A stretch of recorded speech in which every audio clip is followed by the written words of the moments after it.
Thank you. All right, Gabe, thank you very much. We're sitting here with one of the top trainers in all of the sport, not necessarily just here at the Red Mile. Wherever he goes, Tony Alagna and his mom, Donna Lee, operate the Alagna Armada. Are you okay with that nickname? Absolutely. All right, that's a good start. Tony, you were the talk of the town on Tuesday night here over at the sales ring. Tell us exactly what it feels like to sign the ticket for the most expensive yearling ever.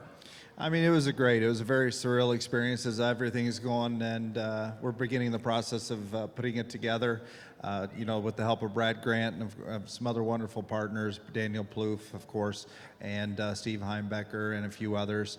You know, we'd set out to do this, and, you know, we had the money together, and we were going to take a big shot, and it worked out. When you saw the catalog and you saw this horse, what popped into your head, and how does it go about to get this group together? Because you know it wasn't going to be easy or cheap. No, not at all. And, you know, I was a big Green Shoe fan. I loved him as a yearling.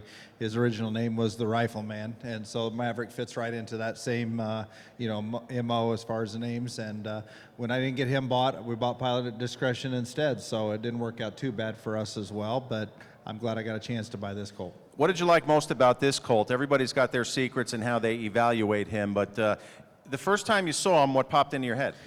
His presence, most of all. You know, he's a very correct individual. You know, you can line up a lot of correct horses with great pedigrees together, but when we bought Captain Treacherous, there was a presence about him. This colt has a presence, and that means a lot to me, because when these things are brought out, you know, 10 times a day for people to look at, and they still have a great attitude at the end of the day, you know, that means a lot. That's a horse that wants to work and not going to be bothered about racing. All right, we're going to wish you a lot of luck with him going forward. I'm sure we'll have lots of texts back and forth, and you'll be interviewed by us in the future, so we apologize in advance for that. But that's not the only horse you bought here in Lexington. So how many others have you acquired so far, and for how many different owners? As of last night's session, we've ended up with 25. A lot of, you know, my main guys.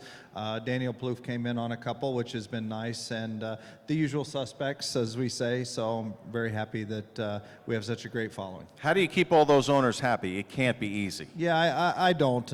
Most of them are mad half the time. No, I'm just kidding. You know, I've got a great group, and Jimmy Tactor gave me some great advice a couple years ago. He says, when you look down at your phone when somebody's calling and you don't want to take that call, that's probably not the guy to have in your barn.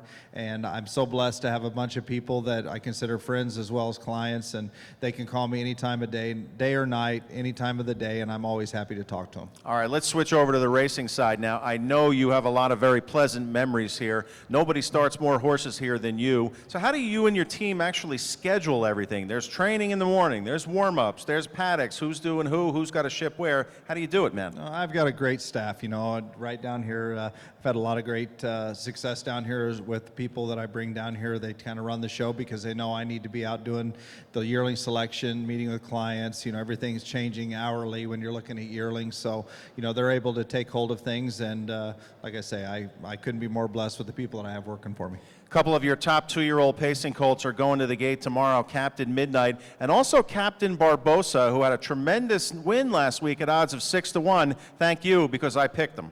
Yeah, you know, that horse was really coming into the race in great shape. I know you saw his race at Tioga, and the movie Made Up the Backside was very impressive, and he was wrapped up, shut down winner in the stretch there. So, you know, he was definitely trending forward when we brought him down here, and that's why the ownership group decided to bring him down here and give him a shot, and it paid off.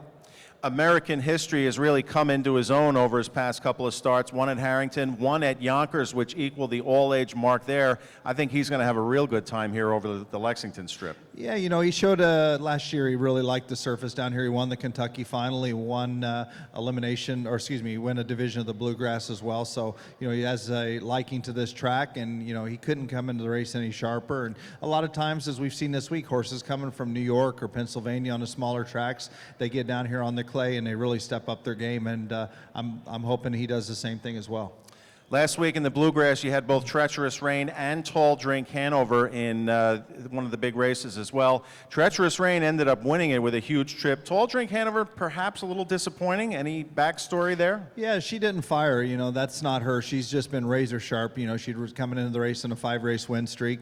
We pulled blood on her after the race. She had extremely high liver enzymes, and I think that's probably what dulled her that day. And, she gave no indication training or scoring down. Andy said she felt as good as she ever had, and then halfway down the lane, it wasn't there. So hopefully she springs back. When I talked to you about Treacherous Rain in the winner's circle, I mean, that was an amazing effort after the 2-heat effort up in Ohio.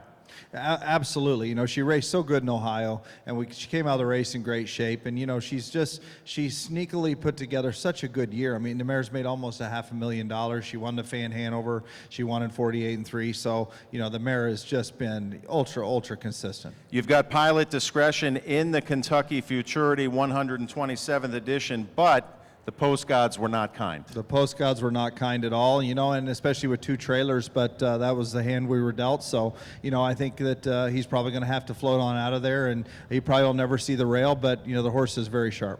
Last question here. Why do horses always do so well here in Lexington?